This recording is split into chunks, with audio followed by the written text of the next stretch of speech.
Olá, meus amigos, boa noite, sejam muito bem-vindos. Lúcio Valente aqui com vocês. Estamos começando mais uma transmissão aqui no YouTube para todos vocês. Essa transmissão aqui, deixa eu só diminuir o volume aqui do outro. Essa transmissão aqui vai ser muito bacana, vai ser muito especial, vai ser muito esclarecedora. Eu vou falar sobre a estrutura básica da peça prática, principalmente para os alunos que começaram aí o programa Meta e vão fazer a primeira peça prática, mas também todos aqueles que estão na minha lista VIP e que tomaram conhecimento, eu acabei abrindo aula para todos vocês, para que tenham conhecimento de como funciona a minha didática, por que a minha metodologia ela é usada por milhares de alunos no país todo. Inclusive, hoje professores utilizam a metodologia, claro que são com suas características, né? Mas acabam utilizando também a metodologia. A metodologia foi sendo desenvolvida aos poucos, né? E hoje a gente sabe que chegou num produto que é muito bacana, assim, que realmente transforma a vida das pessoas, que é o programa Meta, que é também o programa de peças práticas. Eu vou deixar aqui, meus amigos, eu acabei não trazendo, sabe que eu trouxe? Meu celular, deve estar por aqui em algum lugar, no meio das minhas bagunças aqui. Daqui a pouco eu vou deixar o telefone para você entrar na nossa lista VIP, caso você ainda não esteja na nossa lista VIP. Primeiramente, muito obrigado por estarem aqui, agradeço muito, já tem uma galera aí, Madison, Luísa, já agradeço a presença de vocês aí, e vamos meter bronca aí, já tem alguns espectadores aí, e a gente vai começar a partir daí. Bom, como vocês sabem, meu jeito de dar aula é sendo objetivo, não perdendo muito tempo com bate-papo. Então, a gente vai logo para o slide para vocês acompanharem o primeiro tópico da aula. O que você vai aprender nessa aula de hoje? O que você vai treinar? Opa, o som deve estar baixo, né? O que você vai aprender na aula de hoje? O que você vai treinar na aula de hoje? Bom, meus amigos, você vai aprender técnicas para estruturar a peça prática de forma muito tranquila. Se você já trabalhou, por exemplo, com peças da UAB, já teve que aprender a produzir peças para a UAB, porque teve que fazer o exame da ordem, as representações técnicas do delegado de polícia são muito mais simples do que aquilo. As pessoas, claro, porque não conhecem, né? Então, tem aquela impressão, tem aquela ideia de que é algo difícil, complicado. Não é, não. É uma coisa muito simples e eu vou dar os passos necessários para você produzir qualquer peça prática qualquer peça técnica de delegado de polícia que cair em provas de concurso, tá? Só com essa aula aqui, já vou abrir a mente de vocês para um monte de coisas, sem fumar nada, prometo. Primeiro mostrar minha camiseta aqui nova, gostaram da minha camiseta? Ficou bonita? Você é delegado. Bom, galera, então deixa eu compartilhar a tela aqui com vocês para a gente começar a nossa aula. Vamos lá, vamos lá, vamos lá. Compartilhar aplicativo, vai ser aqui. Legal, galera. Primeira coisa aí. Olha só, estamos falando, então, do curso de peças práticas. Essa seria a aula 1. Uma aula introdutória, mas que tem muita informação. Então, você vai aprender técnicas para perder o medo de escrever e técnicas para estruturar a sua peça prática. Boa noite a todos aí, Damásio, Renato, Jerusa, Michel Ângelo, a galera toda aí, Polícia Judiciária de Roraima presente, Samuel Antônio, Maria, professor, quero entrar no seu programa Meta, sua didática é monstro, valeu. Então é isso, meus amigos. Olha só. Bom, primeiro tópico que eu quero falar aqui, e eu quero que vocês anotem aí. Primeiro tópico da nossa aula de hoje. Qual é o primeiro tópico? Então vamos aqui. Perca o medo de escrever. Bom, esse é o primeiro tópico, a primeira coisa que eu quero falar com vocês. Perca o medo de escrever. Meus amigos, você concorda comigo que quando a gente era criança, quando nós éramos crianças, nós tínhamos mais facilidade de aprender coisas novas? Você concorda comigo? Quando a gente é criança, a gente tem mais facilidade de aprender coisas novas. E por que será isso, professor? Por que quando a gente é criança, a gente tem mais facilidade de aprender coisas novas? Será porque a gente tem a cabeça vazia, assim, não tem preocupação e tal? Será que é por isso? Bom, meus amigos, pode ser, mas eu tenho outra teoria. Eu acredito, assim, que as crianças aprendem mais e melhor porque elas têm menos vergonha de se expor. O adulto é um bicho muito bobo, sabe? a gente como adulto, depois que a gente vira adulto, a gente fica muito vergonhoso das coisas. Então a gente fica com medo de passar vexame. Eu lembro que eu fui fazer uma aula de dança e eu sou muito ruim, cara, em dança e tal. E aí eu ficava muito sem graça, porque assim, as pessoas aprendiam os passos lá e tal, e eu não aprendia. Então aquilo me deixava com muita vergonha. Acabou que eu abandonei a aula de dança, não porque eu tinha preguiça de ir, nada disso, eu queria realmente aprender. Mas chegou um momento que eu comecei a ficar com vergonha, porque a turma ia avançando e eu tinha muita dificuldade. Ainda tenho, sou um pouco assim, né, meio bobão assim. Então, o que que acontece aí? Todas essas demonstrações, quando você tem que se demonstrar, você tem que se apresentar em público de alguma forma, ou apresentar suas fragilidades em público de alguma forma, você acaba enfrentando um medo muito grande. Dizem que o medo de falar em público, por exemplo, é maior do que o medo da morte. Sei lá, dizem, eu já vi isso em vários livros dizendo isso. Eu não sei, eu só sei assim, que um problema muito sério e que eu tenho muita dificuldade no início com os meus alunos é porque muitos têm medo de escrever. Realmente, assim, eles têm medo de mostrar as fragilidades. Eu sei que tem muita gente que tem muita dificuldade com a língua, que há muito tempo não escreve. A gente passa a faculdade toda, olha, eu passei minha faculdade toda fazendo provas de múltipla escolha, imaginem só. Então, isso é uma coisa bem complicada. Esse medo que a gente tem de falar em público, de escrever uma redação, uma peça prática para alguém corrigir, é fruto dessa insegurança que surge em algum momento da nossa vida adulta. E eu acho que isso tem muito a ver, como eu já disse e repito, com a nossa formação linguística. Eu mesmo, quando eu fui, a primeira vez que eu fui, né, assim, quando eu comecei a estudar para concurso, e eu fui fazer um curso de redação, eu precisava muito de fazer um curso de redação, e a professora pegou minha primeira redação e falou assim, olha, se você quiser passar em concurso, a primeira coisa você tem que fazer um curso de português, porque seu português está muito ruim. E aí, é que nem, mais ou menos como você falar que uma pessoa tem mau hálito, assim, né? Você fica com vergonha de falar que a pessoa tem aquele problema. E você tem as pessoas têm muita dificuldade de falar para você, por exemplo, que você não escreve bem, que você escreve errado quando vai mandar uma mensagem no WhatsApp, não aquilo que a gente escreve errado propositalmente, né? Que a gente vai lá, vai resumindo e tal, mas ortografia, coisas que a gente vai errando porque realmente não tem um domínio da língua. Então tem que buscar corrigir essa fragilidade, e não tem jeito de você corrigir essa fragilidade se você não estudar e se mostrar, ou seja, mostrar o seu trabalho para alguém, para que alguém possa corrigir. Então, essa é a mensagem inicial que eu digo, mas eu vou dar aqui algumas dicas para você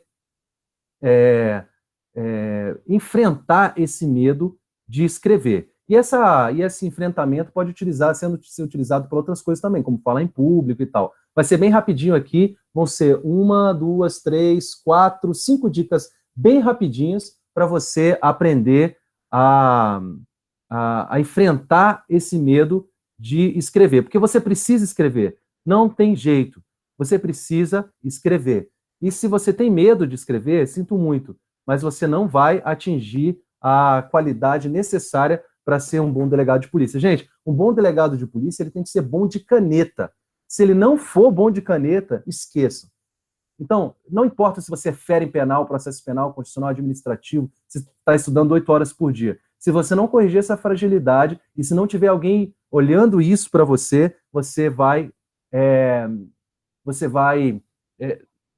parar num determinado ponto. Eu lembro que eu, conversando com um amigo, que hoje é juiz de direito em Goiás, ele falou, Lúcio, a partir do momento em que eu não parei e me observei, falei, caraca, eu preciso melhorar a minha escrita. Enquanto isso não aconteceu, as coisas não evoluíram. Esse cara ficava sempre na segunda fase, sempre na segunda fase.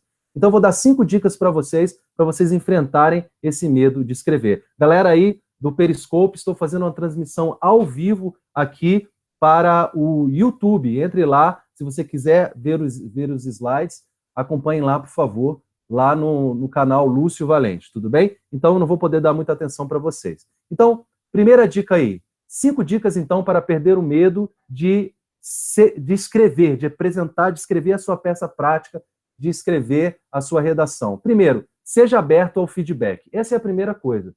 Não existe como você melhorar a qualidade das peças técnicas. Não tem como você melhorar a qualidade de qualquer coisa na sua vida se você não tiver alguém te dando feedback. Então, você precisa de alguém te dando feedback. Legal? O que é feedback? É alguém que tem um pouquinho mais de experiência do que você, que tem um pouquinho mais de conhecimento do que você, dizendo, cara, isso aqui precisa melhorar, isso aquilo precisa melhorar. Então, esse feedback ele é importante e por isso que você tem que ser aberto. Você não pode ser melindrado. Sabe o que é uma pessoa melindrada? Vocês conhecem esse termo? Pessoa melindrada é aquela que quando você vai fazer uma crítica, ela fica toda cheia de dedos, não, e fica chateada, você não pode criticar alguma coisa. Então, assim, se você for aberto ao feedback, você vai sempre melhorar. Tem a história que eu sempre conto do autor, o grande romancista americano Stephen King, que escreveu dezenas e dezenas de obras e algumas até foram transformadas em filmes. E ele falou que quando ele começou a escrever, ele procurava as críticas negativas dos caras que negavam publicar o livro dele. Ó, seu livro é ruim por isso, por aquilo outro. Então, a partir daí, ele foi anotando todos esses defeitos e melhorando vamos dizer, essas deficiências que ele tinha. Então, seja aberto ao feedback, essa é a minha primeira dica. Segunda dica, foque no processo, não somente no resultado. O que eu quero dizer com foque no processo, não somente no resultado? O que eu quero dizer com isso? Foque no processo e não somente no resultado. Gente, o resultado é sempre um evento futuro e que nem sempre ele pode ser controlado. Então, assim, o que vai acontecer no seu futuro é algo que não pode ser controlado, a não ser que você controle o processo, o presente.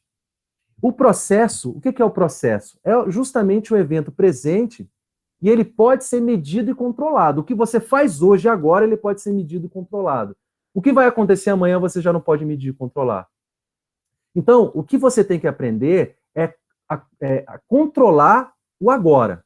Então, se você concentrar o seu passo em melhorar o que você está fazendo agora, o futuro pode ser melhor. Você pode passar no concurso, pode arrebentar na prova discursiva, pode arrebentar na prova oral, mas isso depende de um trabalho agora. Então, foque no processo e não somente no resultado.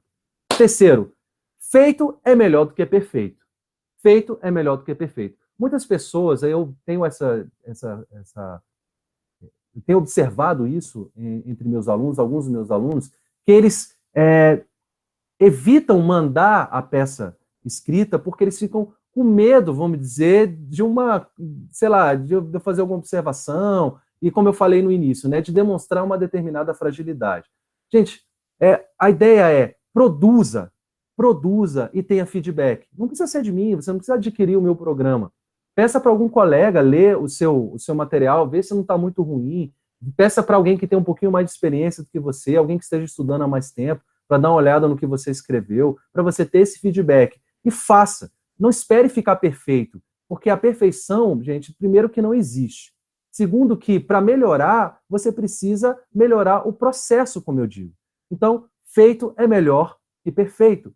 Faça, haja, escreva. Não espere ficar muito bom, não espere fazer um curso de português para você melhorar. Não, vá fazendo e vá colhendo os frutos durante a caminhada.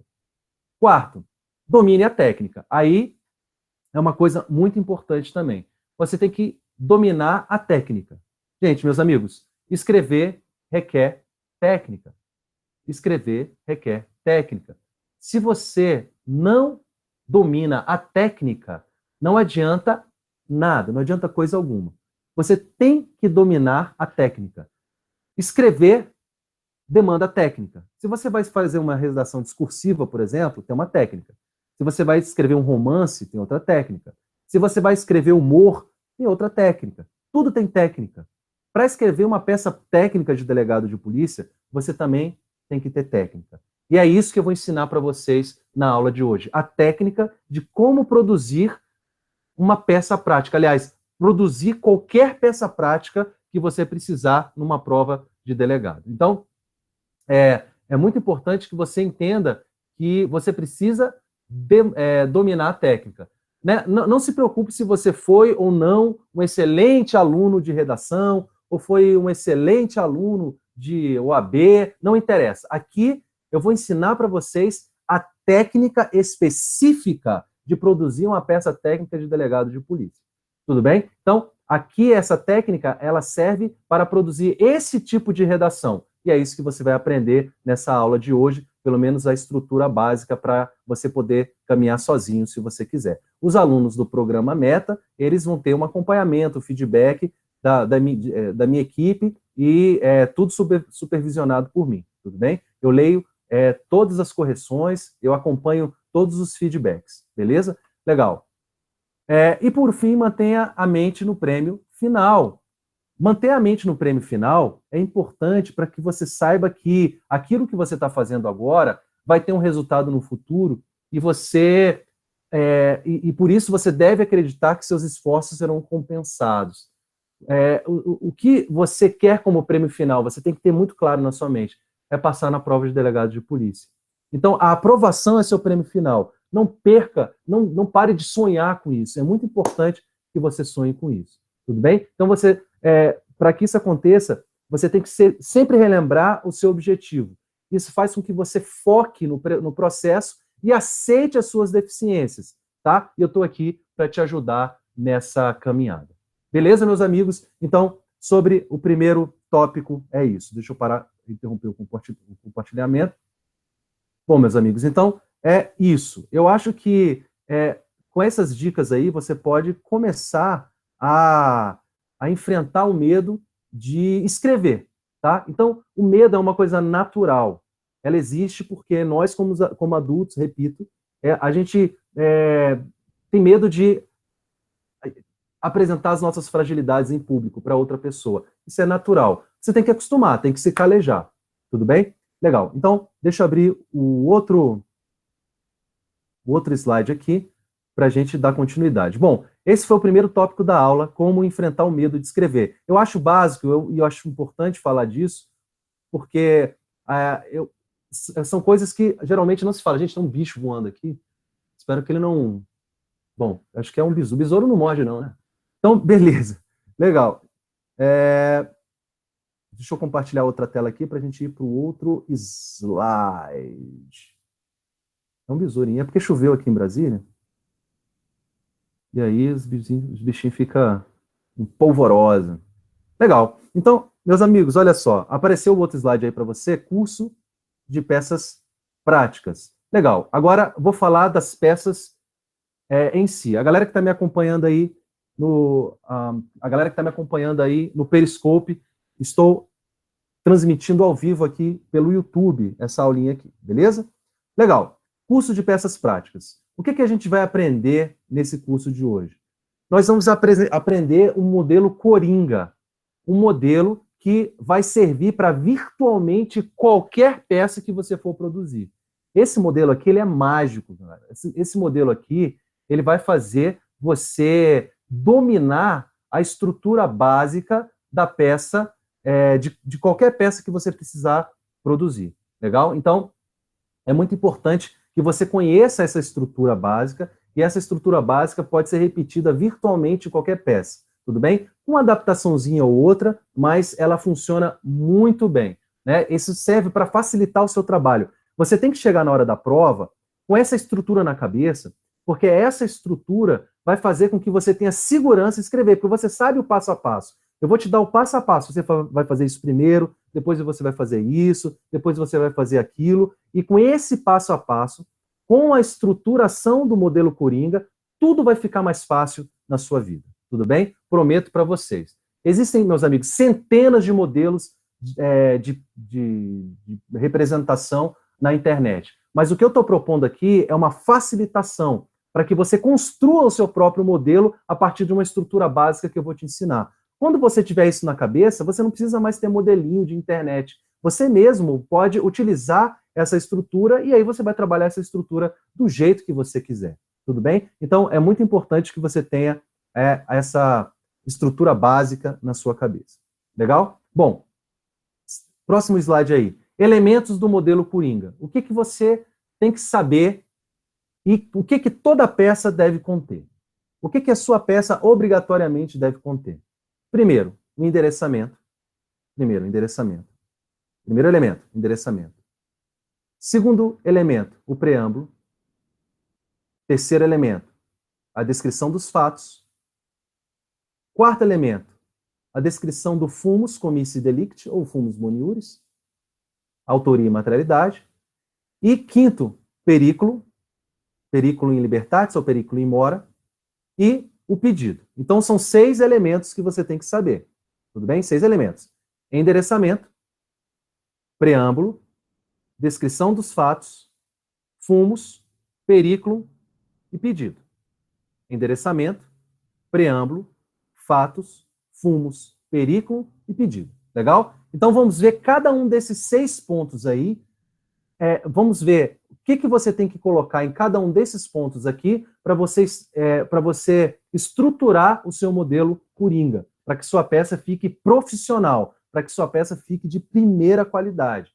Legal? Então, você tem que ter necessariamente esses elementos. Nós vamos ver que você pode dar até outros nomes para esses elementos, mas esses elementos devem estar obrigatoriamente na sua peça. Tudo bem?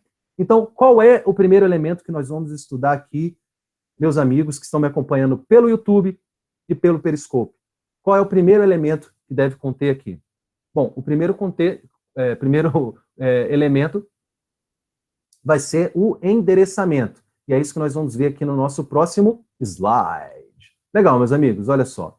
Então, primeiro elemento, o endereçamento. Bom, o que é importante no seu endereçamento? Importante. Você conhecer a estrutura do Poder Judiciário local. Então, se você vai fazer a prova, por exemplo, agora do Pará, tem que ter uma noção de como funciona o Poder Judiciário lá. Não precisa estudar a lei de organização judiciária, mas tem que ter uma ideia se é dividido em comarca, se é dividido em circunscrição judiciária, e como é que é a organização geral do Poder Judiciário local.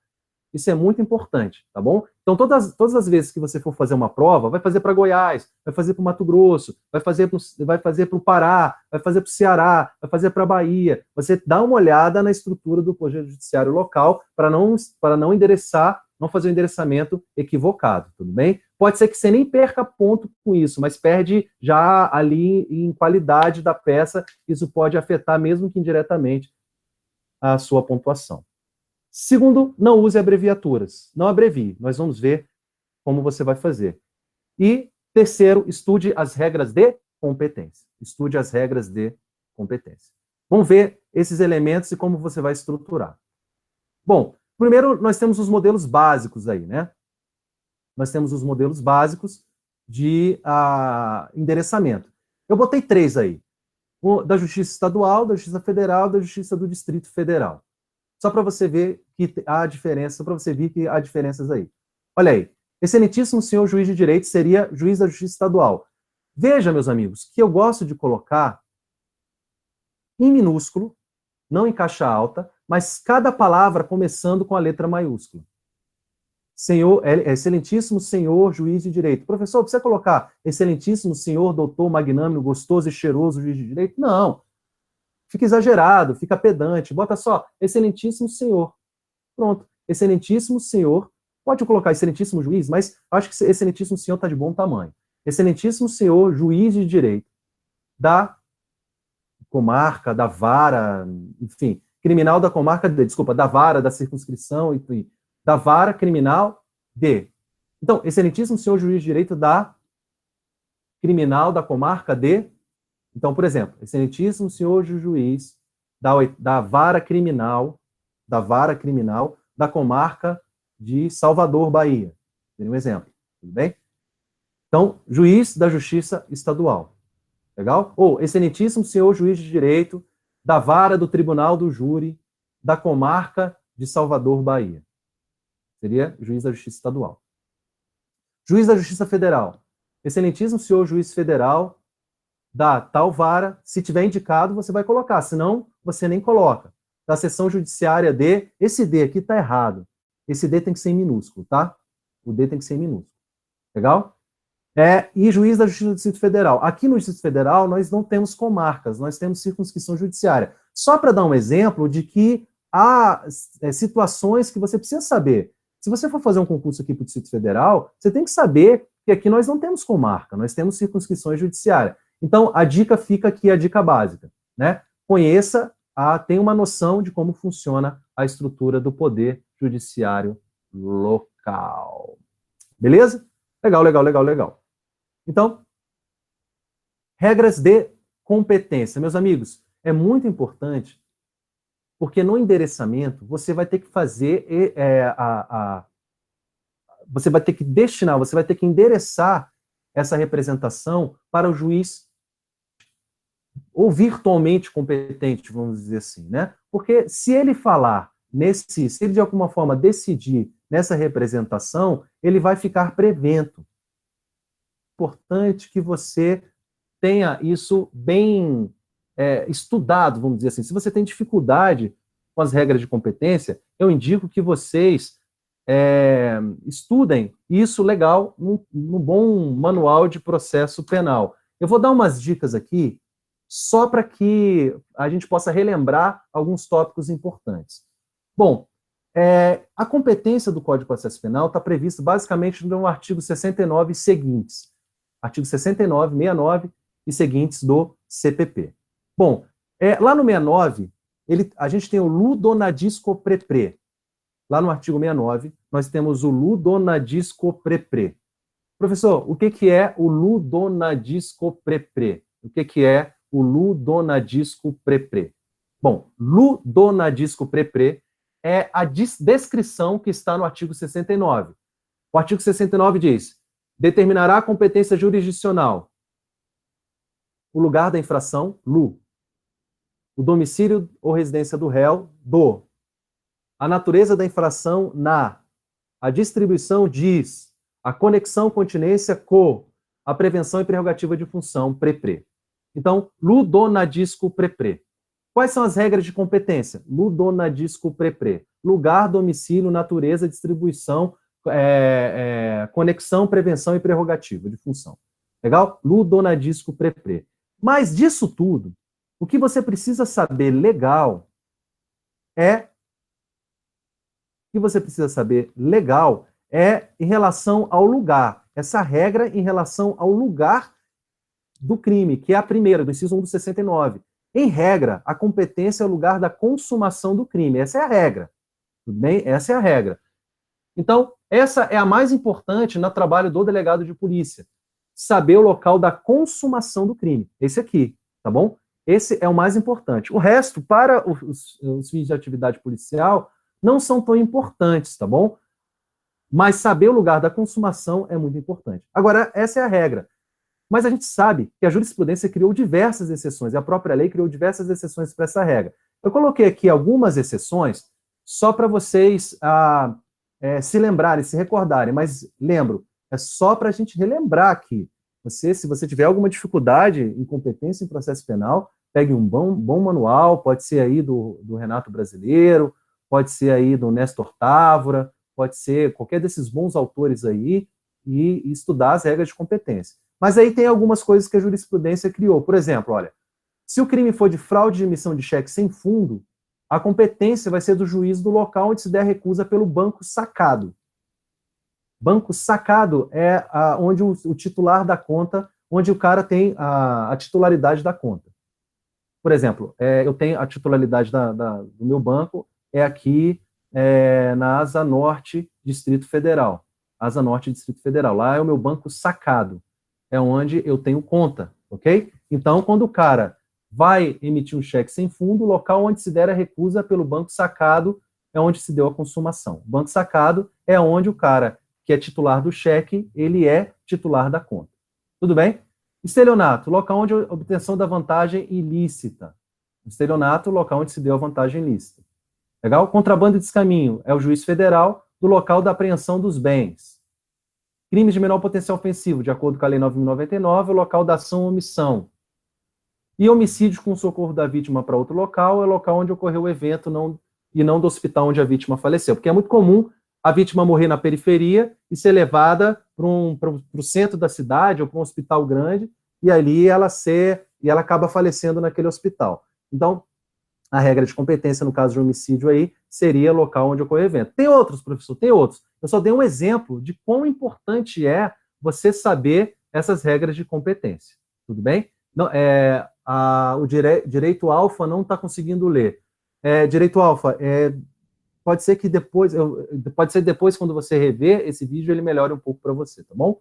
Legal, legal, legal, legal, legal. Então é isso. Exceções são essas. Crime de competência é muito importante para você fazer o endereçamento. Legal? Então, primeiro ponto está aí, endereçamento. Segundo ponto, meus amigos, é o preâmbulo. Preâmbulo.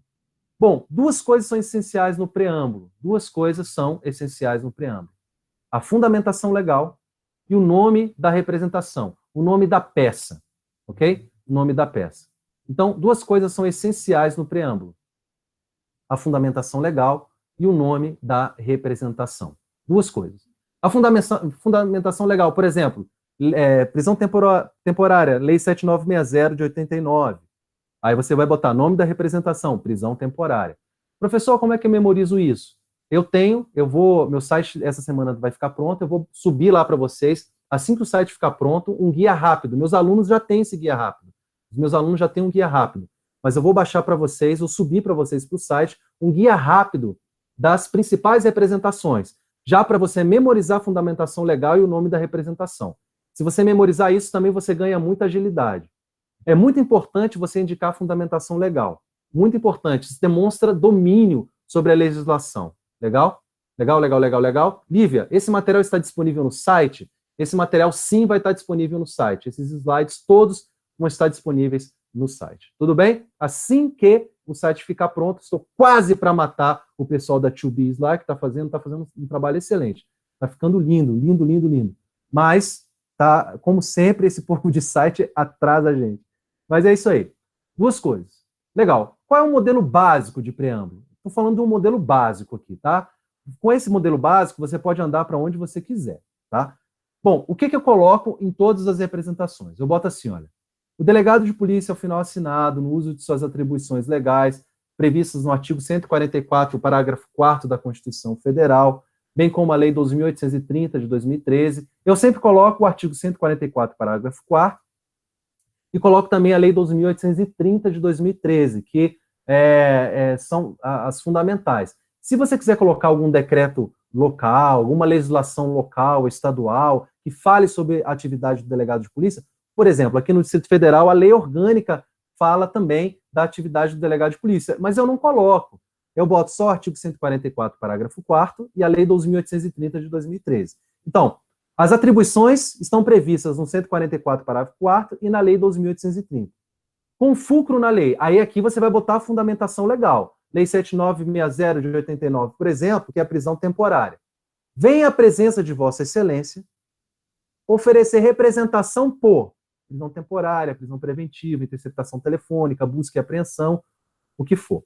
Bom, uma pergunta comum. Professor, eu posso botar isso aqui em caixa alta? Pode. É até bom você colocar em caixa alta. Professor, vou identificar minha peça? Não, não vai. Você coloca em caixa alta, eu acho que é uma dica até legal colocar em caixa alta, por quê? Para o cara que estiver corrigindo a sua peça, ele vai corrigir 100 peças. Então ele vai atrás da informação que ele precisa. Quando ele bater o olho e vir lá, prisão preventiva, opa, é o que eu queria. Daí ele vai te pontuar, legal?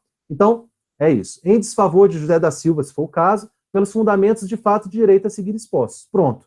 Professor, eu posso jogar o nome da peça como se fosse um título centralizado? Pode, joga ali para baixo, não tem problema. Em caixa alta, não tem problema. Eu acho assim mais bonitinho, tá? Gente, o estilo você pode criar. O estilo, como diz um amigo meu, a boniteza aí do que você vai escrever, não tem problema. Aí é uma ideia básica de como eu faço, tá? Se você quiser fazer com outra formatação, não tem problema. Essa é a ideia básica do que eu ensino e a partir daí você pode criar o seu próprio modelo, tá bem? Tá tudo bem? Então, é isso aí. Professor, então, no guia rápido, professor, não é feito menção ao artigo 12.830. A banca não poderia cobrar o artigo e tirar pontos? Não, porque no guia rápido, o Michel, no guia rápido eu só falo da fundamentação legal das peças. A 12.830 de 2013 não é a fundamentação de uma peça específica, ele só fala da atividade do delegado de polícia que está previsto na Constituição. Não vejo como razoável a banca tirar pontos. Mas o que abunda não prejudica, viu, Michel? É melhor colocar a Lei 12.830. Eu não boto no guia rápido, porque ele não está vinculado a uma representação específica, entendeu, Michel? Legal, legal, legal, legal, legal. Então é isso. Dica matadora aqui sobre o preâmbulo. Nunca deixe de escrever o nome da medida pelo qual se representa. Nunca, nunca deixe. Professor, eu esqueci a fundamentação legal. Eu esqueci o artigo que fala da prisão preventiva, eu esqueci da lei da prisão temporária, eu esqueci da fundamentação legal. Não tem problema. O mais importante é você colocar o nome da peça. Isso sempre será pontuado. Legal? Isso sempre será pontuado. Então, nunca deixe de escrever o nome da medida pela qual se representa. Beleza, beleza. Legal, legal, legal. Então, seguindo aí, essa é a minha dica matadora. Próximo. Opa! Então, é isso aí. Então, vimos o preâmbulo, o modelo básico está aí. Terceiro elemento, dos fatos. Terceiro elemento, dos fatos. Bom, gente, então você escreveu o endereçamento, você escreveu o preâmbulo, e agora você vai escrever a descrição dos fatos. Bom, na descrição dos fatos, você tem que memorizar as perguntinhas mágicas para que você descreva os fatos de forma organizada. Quais são essas perguntas? Tá aí, estão aí, olha. O que ocorreu? Quando ocorreu? Como ocorreu? Onde ocorreu? Por que ocorreu? Se você quiser colocar o quem aí, quem cometeu, também, legal, se tiver indicado, beleza? Mas basicamente, o que, quando, como, onde e por quê? O que, quando, como, onde e por quê? O que, quando, como, onde e por quê? Bom, professor, mas como é que isso funciona na prática? Vou te dar um exemplo aí. No concurso para delegado de Ceará, em 2013, organizado pelo CESP, ele escreveu assim o texto inicial da medida da peça que se pretendia para a prova discursiva. Ele diz assim, olha, em 17 de setembro de 2012, uma segunda-feira, por volta de 0h50, Douglas Aparecido da Silva foi alvejado por 3 disparos de arma de fogo, quando se encontrava em frente à casa de sua namorada, Fernanda Maria Souza, na rua Serafim, casa 12, no bairro Boa Prudência, em Salvador, Bahia. A ação teria sido intentada por 4 indivíduos que, em um veículo sedã de cor prata, placa ABS 2222 Bahia, abordaram o casal e cobraram, mediante ameaça de arma de fogo portadas por 2 deles, determinada dívida de Douglas, proveniente de certa quantidade de crack que este teria adquirido antes, sem efetuar o devido pagamento. Peguei só um iniciozinho aqui para você saber como você vai organizar as ideias. Você não pode copiar isso na sua peça. Você não pode simplesmente copiar, você tem que parafrasear. Ou seja, você tem que reescrever isso sobre a sua... você tem que reescrever isso com as suas próprias palavras, beleza? Com as suas próprias palavras. Bom, responder as perguntas. O que ocorreu? Douglas Aparecido foi alvejado por 4 disparos de arma de fogo. Foi o que ocorreu, né? Primeira pergunta. Quando aconteceu? Os fatos se deram no dia 17 de setembro de 2012, por volta de 0h50. Como aconteceu? Os 4 autores chegaram em um veículo de cor prata, placa tal, ocasião em que abordaram o casal e empregaram ameaça para cobrar dívidas de drogas. 2 dos autores estavam portando arma de fogo. Por que aconteceu? Douglas teria adquirido crack dos autores sem efetuar o devido a pagamento. Legal? Então, vou dar uma dica aqui. Como é que você reescreveria esse parágrafo aqui com as suas próprias palavras? Anotem essa dica que eu vou dar para vocês agora. Anotem, eu não fiz o slide disso, mas eu acho importante. Eu uso a técnica do trata-se. Como assim, professor, a técnica do trata-se? Eu sempre começo a descrição dos fatos dizendo o seguinte: trata-se de homicídio praticado. Aí você vai escrever. Trata-se de. Aí você vai descrever o que, quando, onde, como e por quê. Ok? Trata-se de. Esse termo trata-se de já abre a sua cabeça para começar a escrever.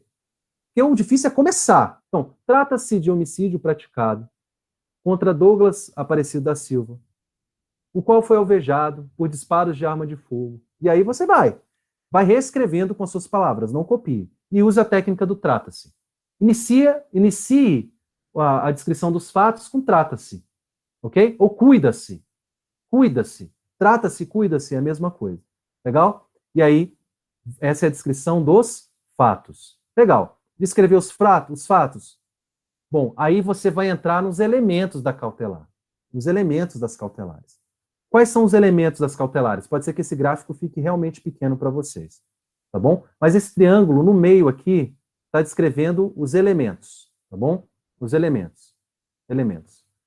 E aí você tem, em cima da pirâmide, o fumus, e na base o perículo e a proporcionalidade. Se você não estiver lendo, estou lendo para você aí, tá? Se você não conseguir enxergar. Então, no meio aqui tem o fumus, tem elementos. Em cima, o fumus. Na base, perículo e proporcionalidade. Então, você tem que ter esses elementos, fumus, perículo e proporcionalidade. Fumus, perículo e proporcionalidade. Legal? Fumus, perículo e proporcionalidade. Arthur Vieira, professor, sobre a FUNCAB e Nicolite, o que indica? Bom, as pessoas têm dito que o Nicolite foi adequado para aquela prova que foi anulada, não é? Então, eu particularmente não conheço profundamente a obra dele. Já li algumas coisas, mas nunca indiquei o Nicolite. Mas eu vi os alunos comentando que o livro do Nicolite foi muito adequado para a banca FUNCAB. Legal? Então, elementos das cautelares seriam esses. Legal. Então, o quarto elemento, ou seja, o primeiro elemento da sua fundamentação, nós vamos ver depois, meus amigos, não se preocupem. Nós vamos ver como é que isso vai ficar organizado na sua peça. Depois você vai ter a visão do todo. Eu vou até mostrar aqui.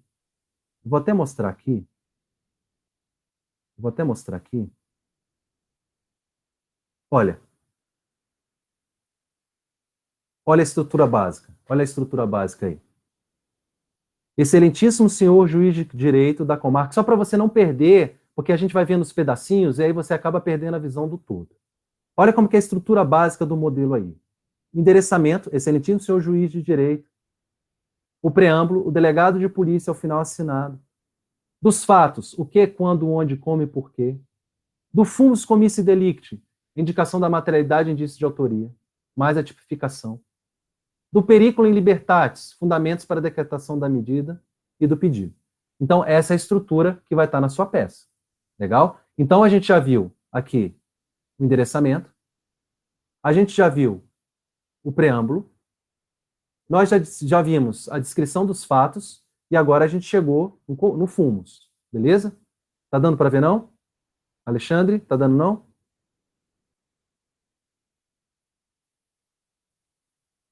Dá um refresh aí. Para mim tá dando legal aqui. Eu tô com eu abri o YouTube em outra janela aqui e tá chegando bem para mim aqui. Legal? Dá para ver? O pessoal aí, tá conseguindo enxergar? Dá para enxergar, não?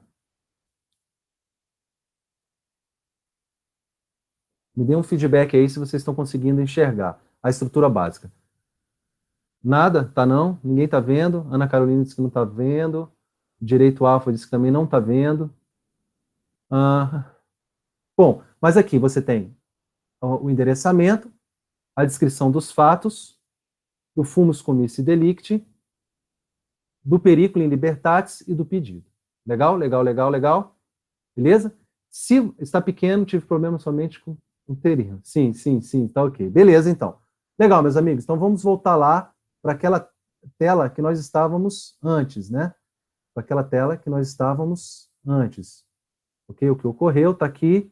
Então, vamos voltar para aquela tela que eu falo do fumus. Então, o próximo tópico seria o fumus.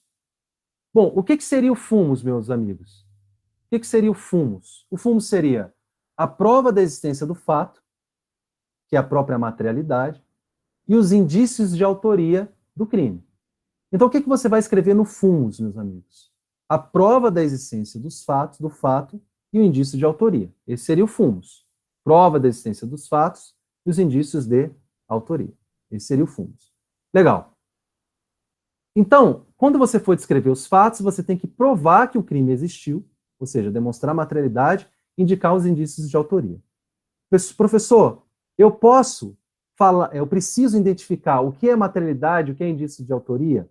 Se você quiser, é legal, mas isso pode ser muito difícil se você não tiver experiência. Então é melhor você só colocar assim, do fumus. e não individualizar o que é materialidade e o que é indício de autoria, porque você pode se confundir. Ok? Você pode se confundir. Então, a prova da existência do fato e indícios de autoria, você coloca num, vamos dizer, misturadão ali dentro do FUMOS. Se você tiver um domínio maior, geralmente nas correções eu indico para os alunos o que é materialidade, o que é indício de autoria, para eles se acostumando. Mas isso só vai deixar a sua peça mais organizada, mas não necessariamente fazer você pontuar mais. Então não se desespere. Tudo bem? Bom, como identificar a materialidade? O que é a materialidade, meus amigos? A materialidade é o que materializa o crime, o próprio nome já diz. O que objetivamente identifica que o crime ocorreu. Às vezes essa materialidade é clara, um corpo, vamos dizer assim. Mas às vezes essa materialidade não está muito bem clara, ela precisa ser contextualizada. Por exemplo, um homicídio que não deixa corpo, deixa só outros vestígios, como no caso do goleiro Bruno. Mas o que vai geralmente identificar a materialidade? O que geralmente vai identificar a materialidade lá no na sua prova? Laudos em geral, como laudo cadavérico, laudo de local, perícias em geral, documentos, então laudo de local, perícias, documentos, informações de quebra de sigilo telefone bancário, informações já apresentadas no texto, tudo bem? Às vezes o texto já vai te apresentar que houve quebra de sigilo telefônico e sigilo bancário, e aquilo vai materializar ainda mais o crime. Filmagens da ação criminosa, apreensões de material, tudo isso, então, vai identificar a materialidade e você tem que transcrever isso na descrição do FUMOS. Tudo bem? Então, seria mais ou menos isso. Legal? A materialidade existe quando há corpo de delito. Olha só, materialidade e corpo de delito são conceitos diferentes, tá? Não necessariamente a materialidade vai ser o corpo de delito, tá? O corpo de delito significa ter relação com os vestígios do crime, né? São conceitos que se confundem, mas são utilizados em momentos diferentes do processo penal. Legal? Então, por exemplo, uma filmagem da ação criminosa não é um corpo de delito, não entendo que seja, mas mesmo assim pode indicar materialidade. Legal, legal, legal, legal. E como identificar os indícios de autoria? Bom, quais são as informações que dizem que José ou João praticou o fato? O que individualiza aquele cara para o crime ocorrido? Aí você vai ter autos de reconhecimento, declarações da vítima descrevendo o autor, depoimento de testemunha descrevendo o autor, laudos papiloscópicos ou datiloscópicos que identificam o autor. Ou seja, tudo aquilo que me diz José praticou o fato. Ok? Beleza? Então, esse é um indício de autoria, tem que estar na descrição do FUMOS. Tem que estar na descrição do FUMOS. Depois que você descreveu o FUMOS, aí vem a parte mais delicada e mais importante da sua peça. Meus amigos, até aqui, você vai, até a descrição do FUMOS, você vai fazer a peça com os pés nas costas, beleza? Você vai fazer a peça com os pés nas costas. Agora, do perículo, você vai ter que fundamentar o pedido referente àquela representação. E você tem que demonstrar para o juiz que aquele perículo é provável, ele é grave e ele é de alguma forma irreparável. Então você tem que demonstrar isso na sua peça. Que ele é provável, que ele é grave e que ele é irreparável. Esse é o perículo. Vamos ver como é que isso funciona? Vamos lá. Aqui você não vai conseguir ler mesmo, que ficou muito pequeno, eu vou ter que refazer esses slides aqui. Mas eu vou ler para vocês aqui, tá bom? Acompanha aí que eu vou ler. No primeiro quadrante aí tem a medida e o perículo, não tem? Tem a medida e o perículo. Se você não conseguir ler, não se preocupe. Eu vou ler para você aqui, tá? Não desespere, não me xinguem. Eu prometo que eu vou melhorar esse slide aí, beleza? E de qualquer forma eu vou deixar disponível para vocês baixarem, bonitinho, sem desespero. Não se desespere. Por exemplo, no primeiro quadrante, eu coloquei busca e apreensão. Busca e apreensão. Legal? Exemplo de perículo ligado à busca e apreensão. Risco de se perder nos elementos de prova. Então você tem que falar para o juiz que você precisa fazer a busca e, por consequência, a apreensão de determinada coisa na casa do sujeito, com risco daquilo se perder. de dar sumiço naquilo, o cara botar fogo nos documentos, o cara esconder, passar para frente. Então você tem que mostrar para o juiz que aquilo ali precisa de uma agilidade para ocorrer. Então, um exemplo de perículo na busca e apreensão: risco de se perder nos objetos, os objetos sendo destruídos. Outro perículo que ocorre na busca e apreensão: evitar que haja comunicação entre suspeitos, garantindo a oitiva conjunta. Isso tem mais a ver com a prisão temporária. Não, isso está errado. Então, sobre a busca e apreensão seria esse primeiro. Sobre a prisão temporária: por que, juiz, eu preciso da prisão temporária? A prisão temporária, em outra transmissão, se Deus quiser, ainda essa semana, vou fazer uma transmissão sobre prisão temporária, só uma peça de prisão temporária. Tá? E aí eu vou explicar quando pedir a prisão temporária e quando pedir a preventiva. Mas aqui, só para você ter uma ideia, eu coloquei como exemplo do perículo de prisão temporária: coleta de provas. Por exemplo, quando você precisa achar a arma do crime, e aí você precisa da prisão do cara para delatar outras pessoas, por exemplo, indicar onde está a prova, a arma do crime.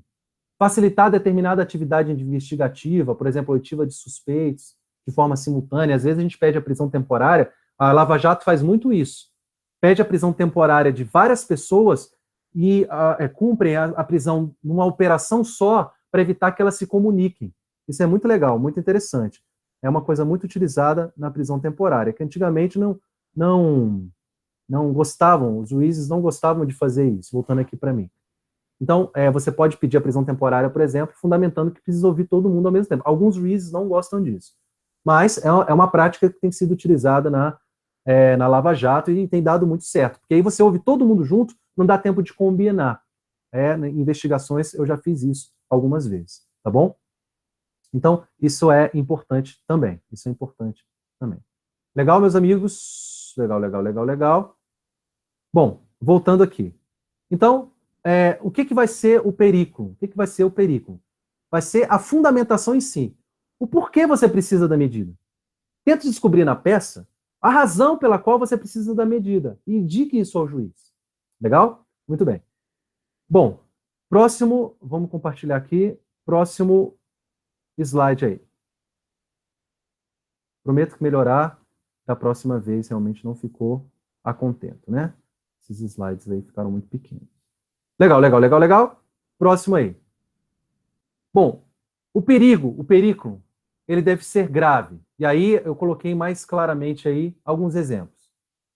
Por exemplo, fuga, que tem muito a ver com prisão preventiva, né? Por exemplo, né? Então, o perigo deve ser grave.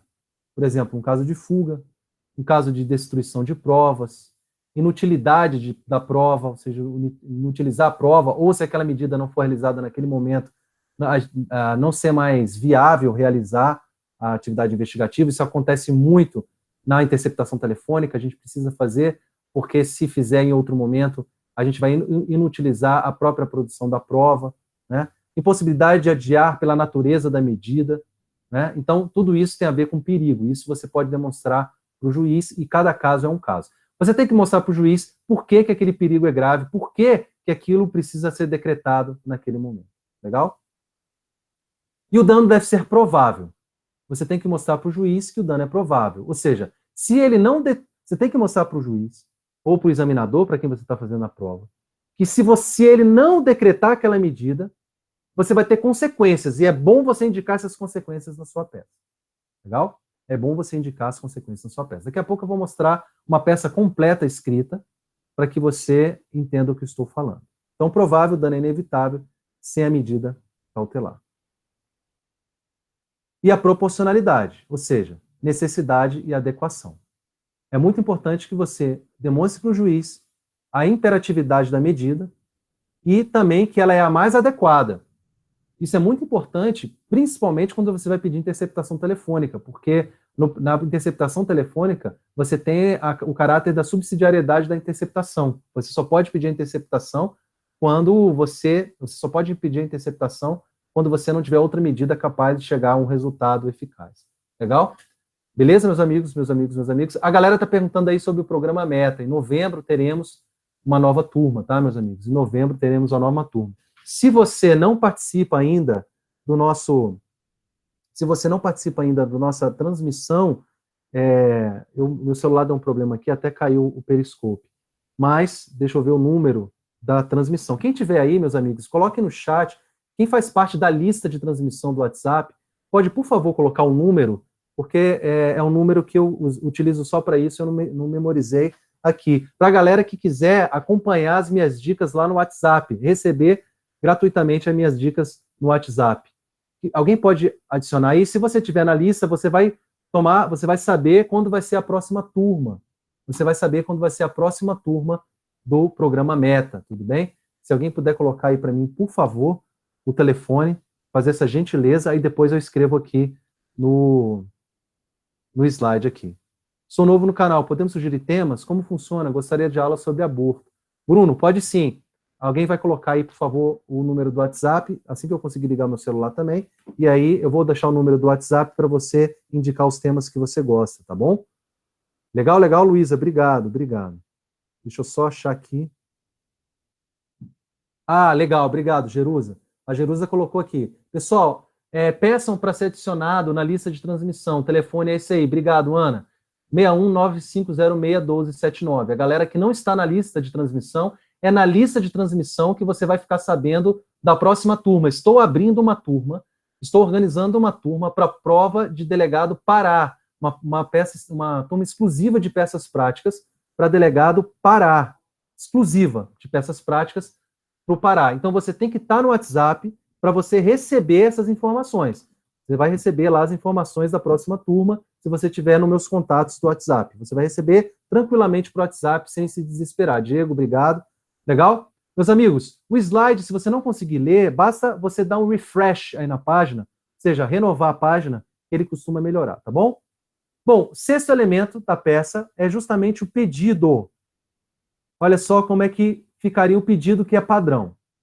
Por todo exposto e com amparo nos dispositivos legais acima referidos, representa essa autoridade policial pela decretação da medida tal, pela medida X, com a consequente expedição dos mandados. Gente, presta atenção aqui num detalhe, que é um detalhezinho, mas que pode demonstrar conhecimento. Você não pede que o juiz espesse o mandado. Geralmente eu vejo assim no pedido. Por todo exposto e comparo nos dispositivos legais acima referidos, representa essa autoridade pela decretação, aí sim, o que eu vejo errado representa essa autoridade pela expedição dos mandados, não. O correto, tecnicamente, é dizer, representa essa autoridade policial pela decretação da medida e com a consequente expedição dos mandados, porque só há mandado se houver decretação da medida. Tudo bem? Só há mandado. Não, Bruno, não adianta você botar seu número aqui, você tem que mandar um WhatsApp para esse número que está aqui, 9506-1279, tá bom, Bruno? Não adianta você deixar aqui um número, tá, meu amigão? Manda um WhatsApp lá para mim que eu vou te adicionar na minha lista de transmissão, tá? Não é um grupo, tá? Você não é um grupo, é uma lista de transmissão. Você vai receber as dicas individualmente, sem aquele negócio de grupo, que enche o saco, quando você abre tem 300 mensagens. Eu acabei com esse negócio de grupo. Agora eu uso a lista de transmissão, que é muito melhor para mim e melhor para os alunos também, porque ele recebe, tem menos ruído, ele fala diretamente comigo, esse número eu utilizo só para isso. Tá bom, meus queridos? Legal, Bruno. Então mande lá que eu vou te adicionar assim que eu sair aqui da aula. É isso. Resumo, então, do modelo Coringa. Você tem que ter um endereçamento, você tem que ter um preâmbulo, você tem que ter a descrição dos fatos, você tem que ter a descrição do fumus, que é a autoria e materialidade, o perículo e o pedido. Legal, meus amigos. Olha só, vou fazer um acordo com vocês aqui. Amanhã,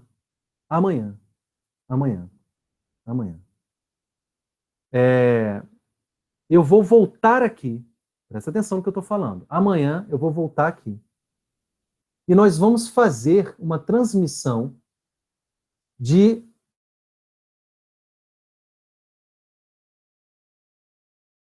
prisão temporária.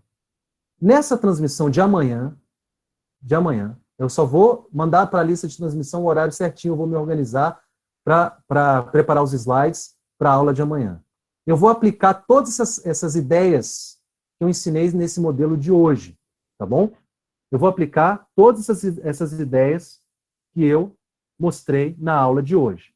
Na aula de hoje eu te mostrei a estrutura básica do modelo Coringa, não foi?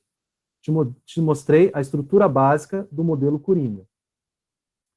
O que eu vou fazer na transmissão de amanhã, para não ficar cansativo para você, eu vou preparar, juro que vou preparar um slide mais visível, para você aprender a primeira peça, que é a prisão temporária. Suei um pouquinho aqui porque eu tenho que desligar o ar, que o ar é muito barulhento aqui.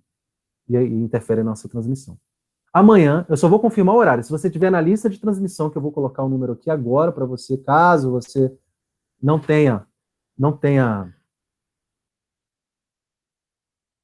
botar aqui, 9506-1279. Está aqui. Está aqui. 61 9506 1279.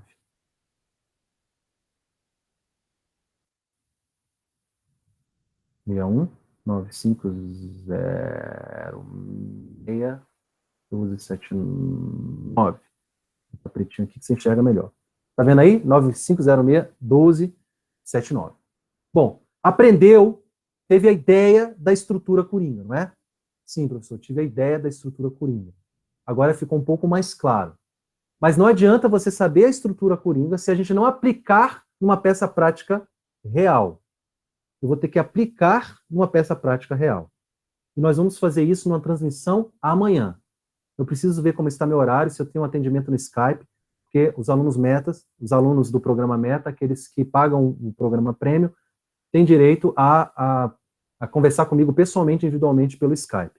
E eu vou ter que ver aqui na minha agenda, mas, independentemente disso, eu vou marcar um horário, vai ser provavelmente à noite, para a gente voltar aqui e bater esse papo de novo. Legal? Sobre o modelo Coringa. Alguém tem uma pergunta e queira colocar aqui? Bárbara, não adianta você colocar o celular aí, tá, meu amor? Coloque, por favor, mande um WhatsApp, por favor, nesse telefone que eu coloquei aí para vocês. Tá bom? Legal? Alguma pergunta?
Voltou?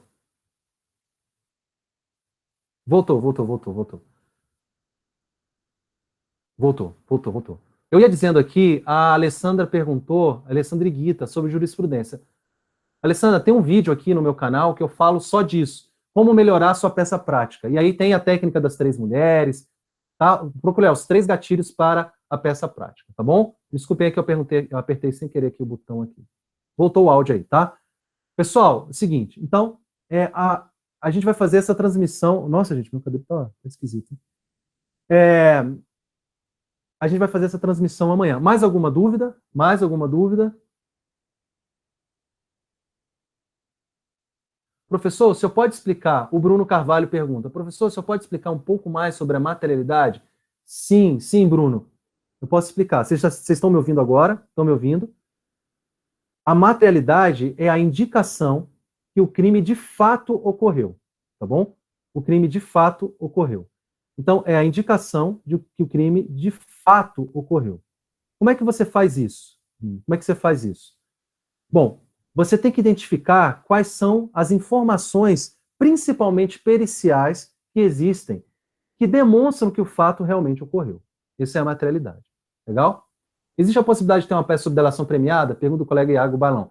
Existe a possibilidade muito rara, muito difícil, nunca caiu e é muito complicado cobrar.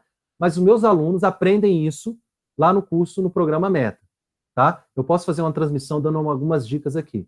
Mas, basicamente, você vai usar a mesma estrutura, o mesmo modelo Coringa, e eu ensino como fazer uma representação por delação premiada. O delegado pode fazer, né?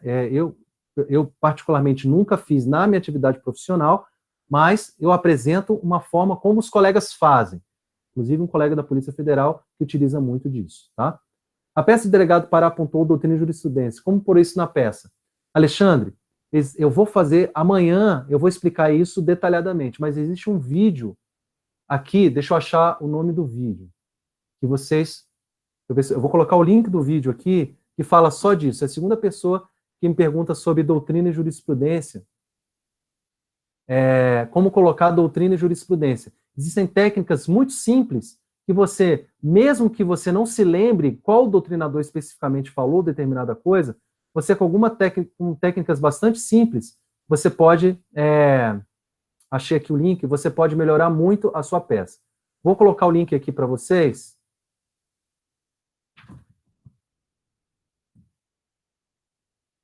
Oi? O som? De novo? Sem som de novo?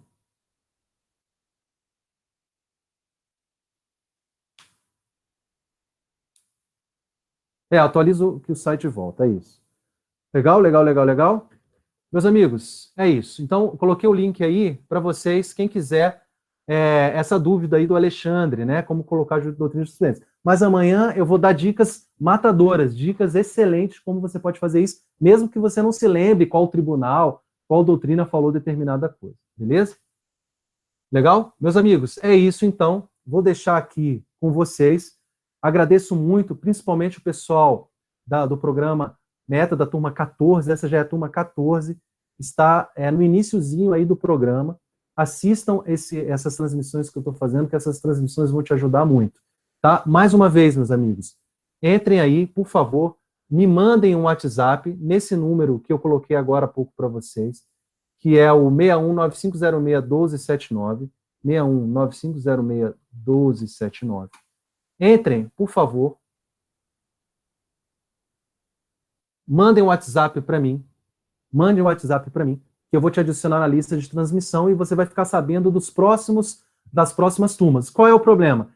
Eu tenho vagas limitadas nessas turmas e elas se esgotam rapidamente. Então, nessa lista de transmissão, você vai ter a prioridade, você vai receber a informação primeiro. E aí você vai ter que correr atrás de se matricular antes dos outros, porque eu tenho um número limitado por turma. E aí, quando atinge aquele número, infelizmente, por questão logística, eu não posso, de tempo mesmo, eu não posso colocar outras pessoas, tá bom? Professor, monta um programa para o ex-aluno Meta, me sinto órfão. Cara, Ana Carolina, eu tenho que fazer isso, eu tenho que sentar e organizar um programa Meta, justamente para esses ex-alunos, principalmente aqueles que chegaram ao final do programa e precisam realmente continuar nessa caminhada aí. Legal? Meus amigos, é isso que eu tinha para dizer para vocês hoje. Amanhã, quem tiver na minha lista de transmissão, amanhã vai saber o horário e o link para você acessar a transmissão sobre prisão temporária, tudo bem? Amanhã, então, eu vou falar sobre prisão temporária. Legal, meus amigos? Deus abençoe vocês. Até a próxima. Fiquem com Deus. Tchau.